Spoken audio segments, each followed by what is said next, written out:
First bike है और ये बाइक मेरे पापा ने मुझे दिलाई है। तो भाई पापा लोगों को तो पता ही है।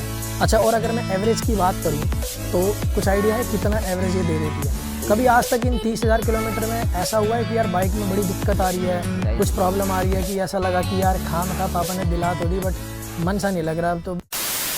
सो दोस्तों, आज की डेट में आपके पास में ना कोई सी भी बाइक हो, कोई मैटर नहीं करता, चाहे आपके पास में 1 सिलेंडर की बाइक हो, चाहे सुपर बाइक हो, चाहे कुछ भी हो, बट ज़िंदगी में सभी ने सीखने के लिए 100 सीसी से ही शुरुआत करी होगी। और जहाँ पे बात आ जाती है 100 सीसी की, तो भाई वहाँ पे एक किंग सेगमेंट की बाइक की बात करने वाला हूँ, जो कि है हीरो स्प्लेंडर। भाई मुझे नहीं लगता इंडियन हिस्ट्री के अंदर में इस बाइक को कोई नहीं जानता हो। और आप इंडिया के किसी भी कोने में चले जाओ, कोई भी ऐसा मैकेनिक नहीं होगा जो इस बाइक को ना बना पाए। तो आज भी ये बाइक बहुत सारे लोगों का ड्रीम है, चाहे वो आप बिगनर कह लो या फिर जिसने नई नई सीखी है, वो सारे के सारे अगर किसी को भी पूछोगे ना कि भाई मैं एक बाइक लेना चाहता हूँ, तो सबसे पहला जो आंसर आएगा ना लोगों का ये होगा भाई स्प्लेंडर ले ले।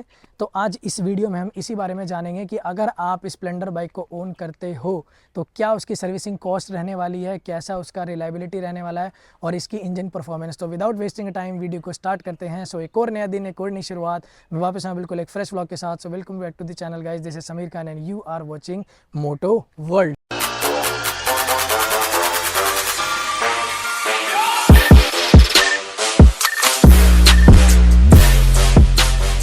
तो भाई सन्नी, सबसे पहले तो आपका स्वागत है मेरे YouTube चैनल पे। और सबसे पहला सवाल जो मैं हर किसी से पूछता हूँ, तो सन्नी मुझे ये बताओ कि इस बाइक को लेने से पहले तुमने कोई और बाइक भी डिसाइड कर रखी थी या फिर जाते के साथ ही मन बना लिया था कि नहीं भाई चाहिए तो हीरो स्प्लेंडर ही चाहिए? नहीं, मेरे मन में कोई ऑप्शन नहीं था। और ये बाइक मेरी फर्स्ट बाइक है और ये बाइक मेरे पापा ने मुझे दिलाई है।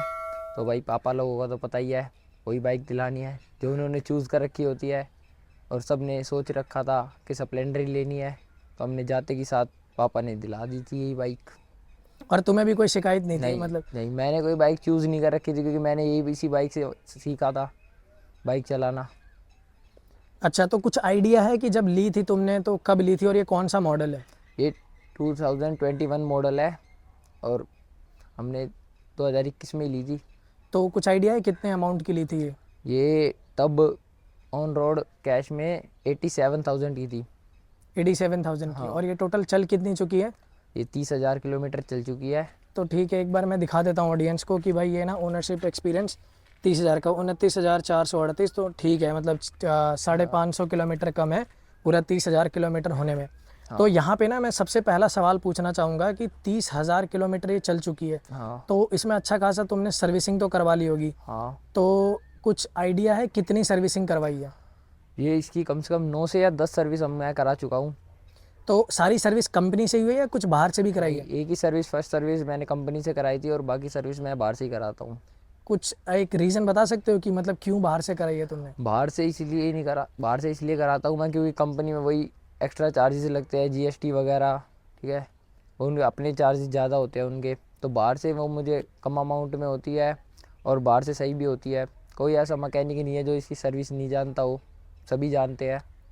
तो ये रीज़न है कि तुमने इसको बाहर से सर्विस करा। हाँ। हाँ, वैसे ये भी है कि भाई ये एंट्री सेगमेंट और इतने सालों से है मार्केट में कि भाई इसकी रिलायबिलिटी पे तो वैसे ही कोई क्वेश्चन नहीं उठा सकता। तो कुछ एक रफली आइडिया बता सकते हो कि इसके सर्विसिंग में कितना पैसा लगता होगा?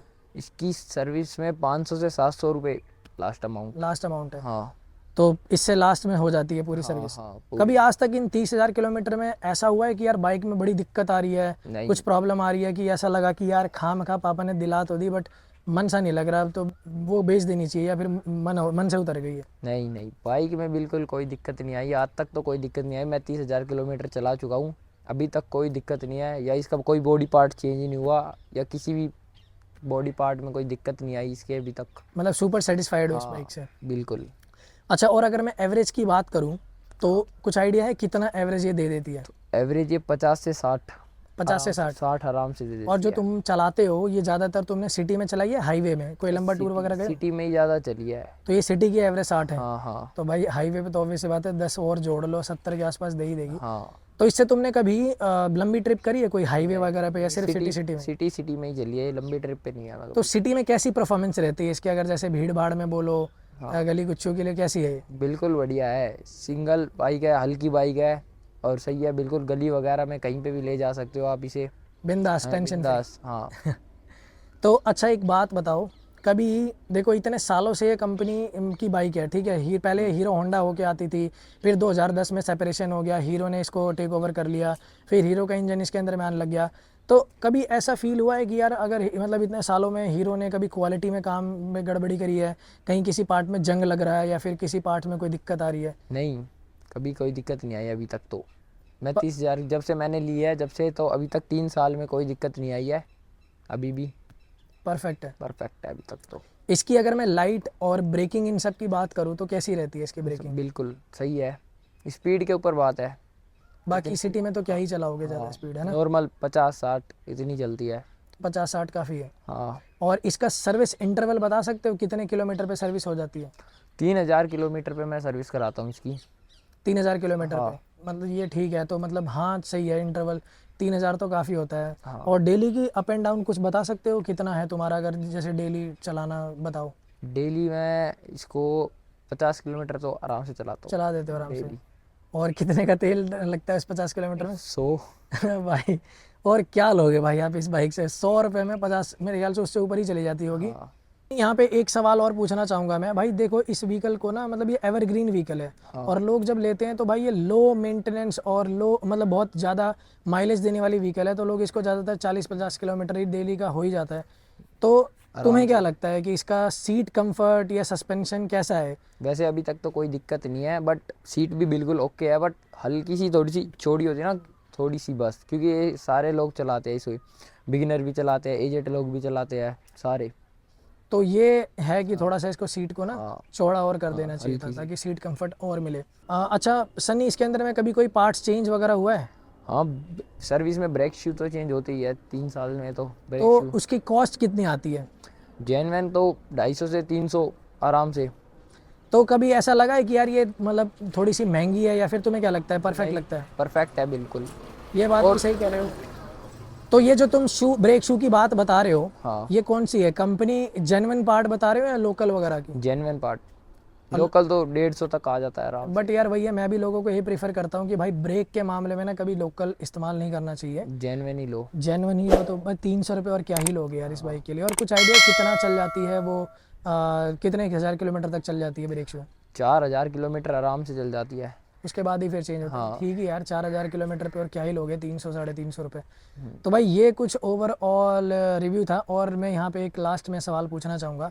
तो कंपनी ने ना सालों से इसको मतलब रखा है एक ही मॉडल में, एक ही एस्थेटिक में, थोड़े बहुत कॉस्मेटिक और कलर में चेंजेस किए हैं। हाँ। तो तुम्हें क्या लगता है कंपनी को इस पे और स्टाइलिंग में अपग्रेड करना चाहिए? असल ही मार्केट में ना बहुत सारी बाइकें और भी है 100 सीसी के अंदर में, प्लैटिना हो गई, रेडियन हो गई, ठीक है, और सिटी 100 हो गई।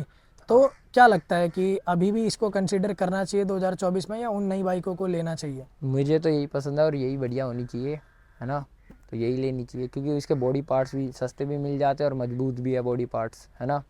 तो इसलिए मुझे यही, अभी रिसेंटली मेरा भी एक एक्सीडेंट हुआ था इसी बाइक से, है ना, तो लोगों की बाइकों से और भी एक्सीडेंट होते हैं। ये लगभग 45 की स्पीड पे थी, तो स्कूटी से टच हो गई थी, मेरा एल गार्ड टच हुआ था, मेरे एल गार्ड को कुछ भी नहीं हुआ, और बाइकों के एल गार्ड मुड़ जाते हैं, है ना। और बाकी इसका ब्रेक थोड़ा सा वो करना चाहिए, थोड़ा इसमें डिस्क ब्रेक और हो जाता है ना अगला, तो बहुत बढ़िया होता। हाँ, डिस्क ब्रेक वाला एक ऑप्शन देते हैं ना, मेरे को भी सम टाइम ये फील होता है कि क्योंकि ये 80-90 लगभग आराम से चली जाती है। हाँ ये तो है। हाँ। तो मुझे ऐसा लगता है कि वहाँ पे ना ब्रेकिंग थोड़ा सा और इफेक्टिव बनाने के लिए हाँ। अब तो यार 2024 में डिस्क दे ही देना चाहिए था। हाँ। क्योंकि पहले लोगों का मिथ था यार कि डिस्क है, गिर जाएंगे, नहीं संभाल पाएंगे, बट अब दे देना चाहिए जन ऑप्शनल। हाँ।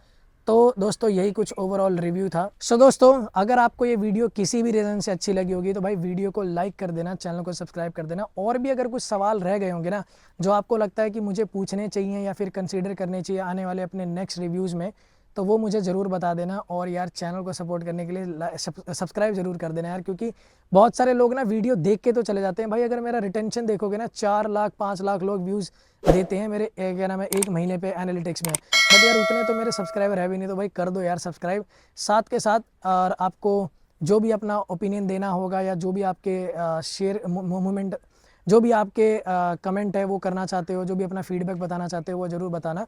तो आपके ही फीडबैक से हम बेहतर बनते हैं। तो अगर आपको वीडियो किसी भी रीज़न से पसंद आए तो वीडियो को लाइक कर देना, चैनल को सब्सक्राइब कर देना। मिलेंगे हमारे ऐसी किसी नेक्स्ट रिव्यू में। Till then bye bye.